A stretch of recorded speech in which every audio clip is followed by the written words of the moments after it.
Então, com as nossas professoras já na mesa, podemos anunciar a primeira palestra, que é a expansão da responsabilidade civil na sociedade de risco, com a professora Joiciane Teixeira de Menezes, professora doutora.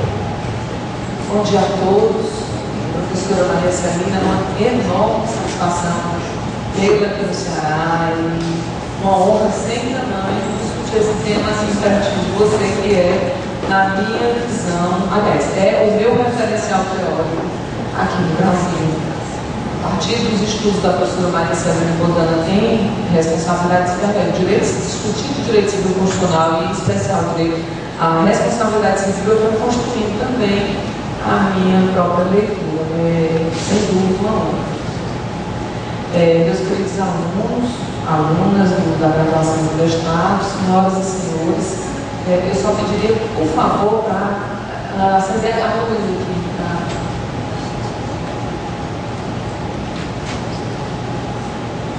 Hoje nós já temos por certo que uma sociedade organizada precisa oferecer resposta aos infortúnios que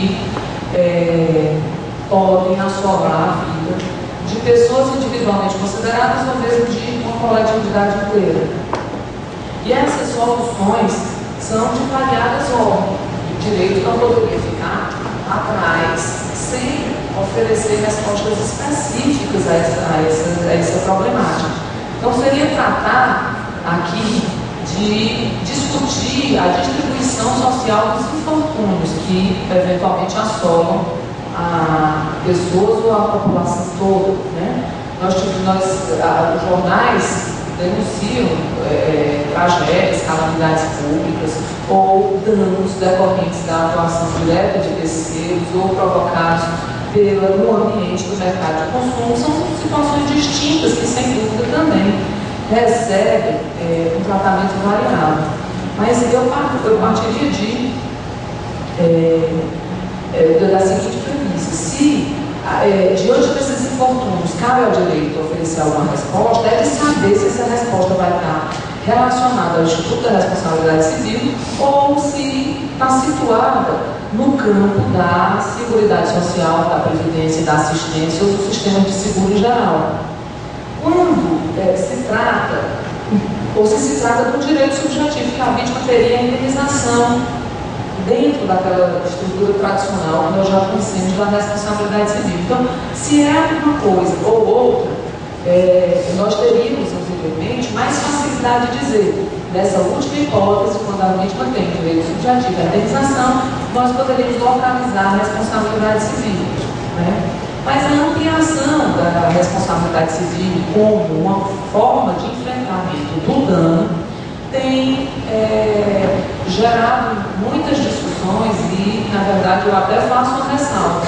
Eu tenho estudado e ontem mesmo eu comentava com a professora que o dilatamento da responsabilidade civil às vezes até me causa uma certa insegurança em dizer aqui ainda é responsabilidade civil ou aqui já não se trata mais de responsabilidade civil.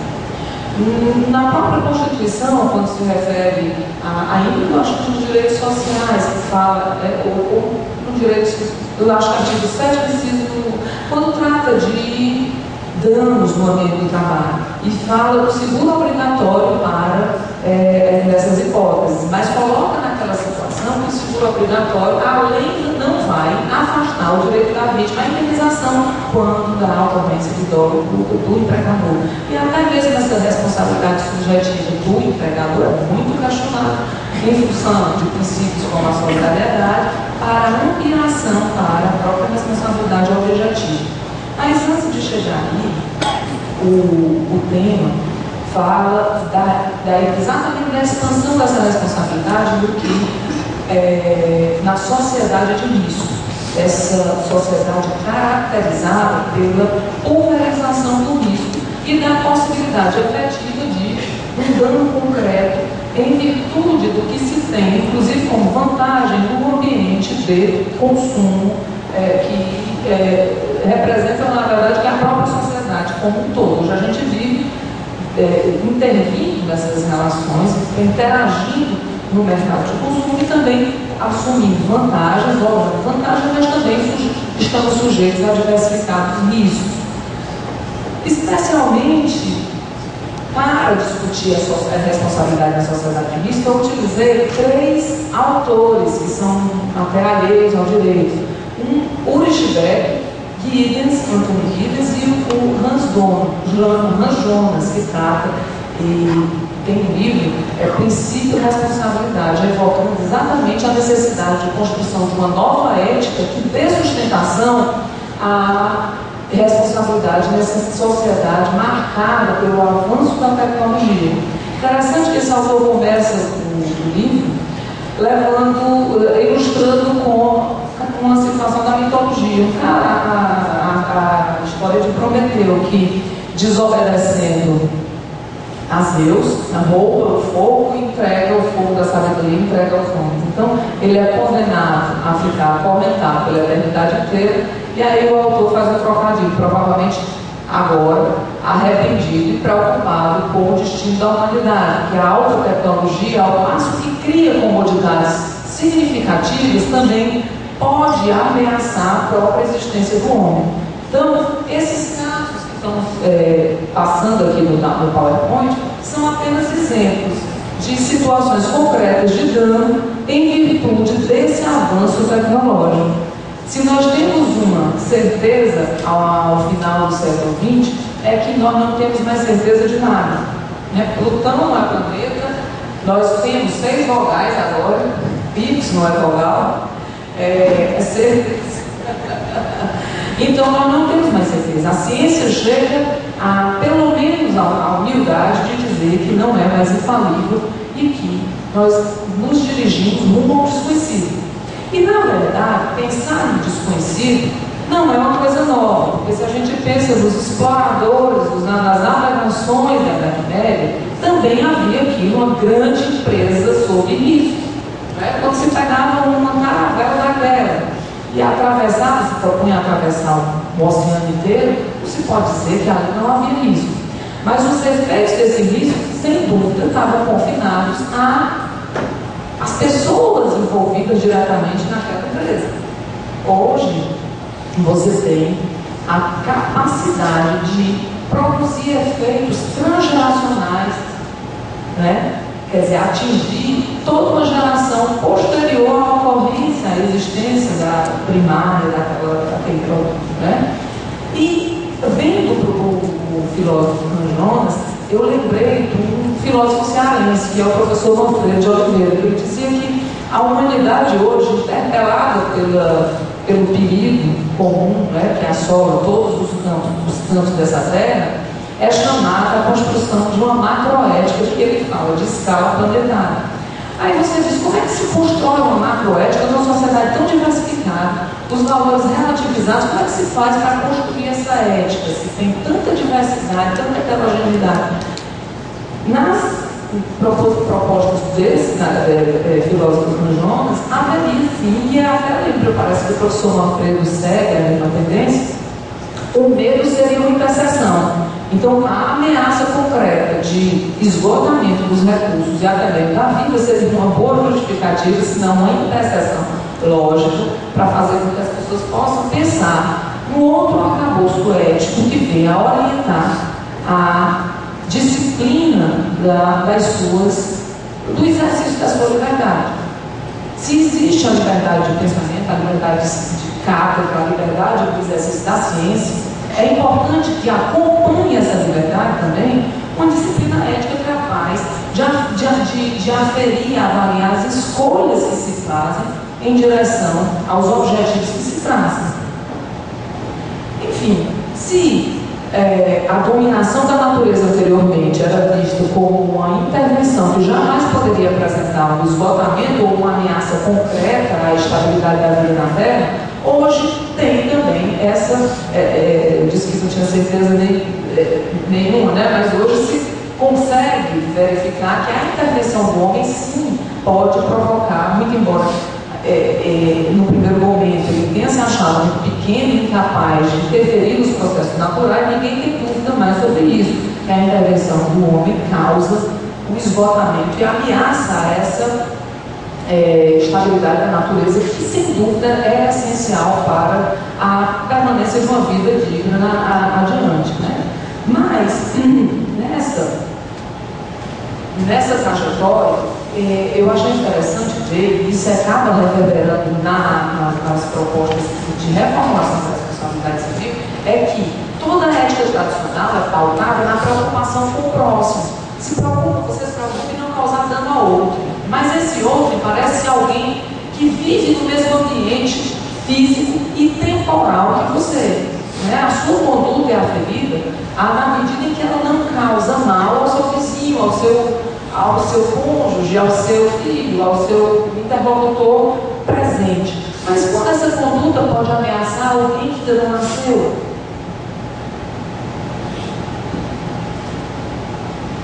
Então, já se vê que o comportamento do homem, e aqui eu já, obviamente, me direciono aos conglomerados, às empresas que até perdem uma identidade moral, porque a pessoa jurídica que para tomada de decisões depende de uma assembleia, muitas vezes não consegue controlar o aspecto moral da decisão que toma, e não raro as decisões são tomadas por critérios objetivos como lucro.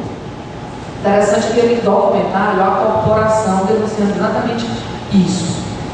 Mas vislumbrar que os efeitos da atuação humana não necessariamente se confinam num espaço temporal determinado, mas podem prolongar-se ao longo do tempo, gera, consequentemente, a necessidade de uma prospecção de resposta que acompanhe a medida daquelas intervenções. Então, falar de ameaça futura é também pensar como nós poderemos nos proteger ou pelo menos minimizar os efeitos dessas ameaças. É claro que teria aí toda uma série de ações que envolvem, inclusive, políticas internacionais, políticas públicas no ambiente de um Estado isolado, para controlar os efeitos da intervenção do homem, seja pela tecnologia, pela ciência, mas também se pode falar de respostas jurídicas efetivas que protejam a mim, a você, a coletividade e até gerações futuras. E nisso é pensar que há necessidade de resposta para efeitos imediatos da conduta do homem, porque é possível o distanciamento desses efeitos da conduta que é a raiz da ofensa adiante, né? Então, é possível sim pensar, aliás, pelo menos pensar sobre isso. E existe um entendimento de que a estabilidade da sociedade vai depender muito da confiança, do nível de confiança que existe naquela sociedade. Não é difícil observar pelo jornal que, quando acontece, por exemplo, recentemente, a catástrofe no Japão, aquela instabilidade por conta de um evento natural vai reverberar efeitos lá no outro lado do mundo, quando se trata, por exemplo, de ações, de finanças, não é? Então, há efeitos variados a partir de determinadas intervenções que quebram essa confiança e também acabam aumentando a situação de instabilidade. E para ampliar a confiança, várias são as alternativas. Por exemplo, o cartão de crédito, quando está fazendo aqui um breve nota de rodapé. Em alguns lugares, você não consegue nem alugar um carro com dinheiro. E cartão de crédito é uma ficha de confiança que fala por si, porque se for um cartão de crédito, você sabe até onde você está e quem é você. Não é? O dinheiro também é um instrumento de confiança. A responsabilidade civil também incluiria como um instrumento de confiança que amplia, ou pelo menos minimiza, uma instabilidade. Se eu sei que hoje se vive numa sociedade marcada por uma ameaça potencial, um risco invisível, mas que é concreto, a partir desses exemplos que vocês estão vendo no PowerPoint, eu sei também que não há como abdicar do avanço tecnológico, porque se, por exemplo, usar o celular pode aumentar a possibilidade de contração de câncer, mas eu sei que é muito fácil ter o controle sobre muita coisa se eu uso o celular. Hoje em dia, isso aqui é quase artigo de maquiagem, né? E quem anda sem o telefone celular, ou então os cavaleiros também se apegam aos seus aparelhinhos aqui de forma bastante firme, né? Então, isso pode ampliar o risco. Medicamentos que são ministrados a partir da prescrição médica, você usa na certeza que vai ficar curado e usa também com confiança no conhecimento do médico que prescreveu, confiando também em toda a técnica dos atores envolvidos na concepção do medicamento, na testagem do medicamento, na produção e ainda confiando no esquema de vigilância e fiscalização do Estado naquele segmento que é, por exemplo, o medicamento. Então, tudo isso amplia a confiança e favorece a estabilidade. Aí você pensa, bom, eu posso até ter um câncer pelo uso contínuo de celular, mas eu sei que há alguém controlando ou tentando minimizar esse risco. E se eventualmente eu sofrer o dano, haverá a possibilidade de indenização. Então, há uma ampliação, né, ainda que por um viés muito peculiar, da confiança e da segurança pelas normas jurídicas que há. E essa afirmação não é minha, é de um autor, não é discutido nos tribunais, mas assim que é o Nicolas Nuno. Não se trata aqui também de sacrificar o futuro, para que a gente se livre de todas as ameaças, vamos viver numa sociedade alternativa e comer alface plantado em casa. Né? Não é bem assim, mas é possível também quebrar aquela ideia falsa de que o futuro é um lugar onde 4 virgens esperarão os cavaleiros fiéis aos mandamentos de Allah, né? Não dá para pensar que esse futuro existe uma realidade metafísica, mas aqui o futuro é o resultado do que nós fazemos hoje. Então há uma possibilidade de projetar o futuro a partir da nossa realidade presente. Assim, além da responsabilidade civil, outros instrumentos que sejam utilizados para favorecer a vida e a qualidade do tipo de vida que se escolhe ter no futuro e como se quer ter essa vida, né? Não trata de saber se ainda quer vida humana na Terra, que tipo de vida humana quer, que tipo de dignidade aquela comunidade reconhece e como vai fazer preservar. Assim, não se pretende mitigar o desenvolvimento tecnológico, mas orientar do ponto de vista de uma ética que permita a discussão dessas questões para minimizar os efeitos, ou pelo menos conhecer esse futuro que se quer e legitimamente escolher ainda por aqui. Se é certo que eu também posso abdicar de todos os cuidados e fazer como Cazuza, viver 1000 dias em um só dia, né? Melhor 1000 dias, um dia, aquele trocadilho que eu usei, não sei nem de improviso, mas ter uma vida intensa e curta do que uma vida longa, mas essa escolha tem que ser individual. A sua autonomia me dá vontade de dizer, eu quero todos os vícios, porque como o Roberto Carlos diz, tudo que eu gosto é imoral, é ilegal, é igual. Mas essa escolha tem que ser sua. Você não pode escolher isso para a humanidade que ainda nem nasceu. Que inclui gerações que ainda nem estão aqui. Mas a responsabilidade civil, no Código de 16, nem podia tratar desse tema. Seria completa, absurda divagação falar de tudo isso para pensar e depois falar da responsabilidade civil que se estrutura no Código Civil de 16. Por quê?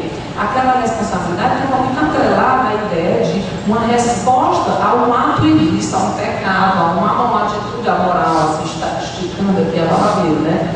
Então, era uma consequência de um ato ilícito praticado pela conduta voluntária que viola direito e, obviamente, assume o risco de causar um dano a terceiro. Então, isso aí é muito útil ainda nessas nossas relações paritárias, né? Você deu um murro no seu vizinho, quebrou o dente, aí provavelmente vai ter que pagar a conta, né? Mas isso, essa responsabilidade que tem a influência do princípio romano na matéria, que ninguém deve causar dano a outro, e esse dano é causado por violação do direito, é hoje insuficiente quando a gente pensa nesses casos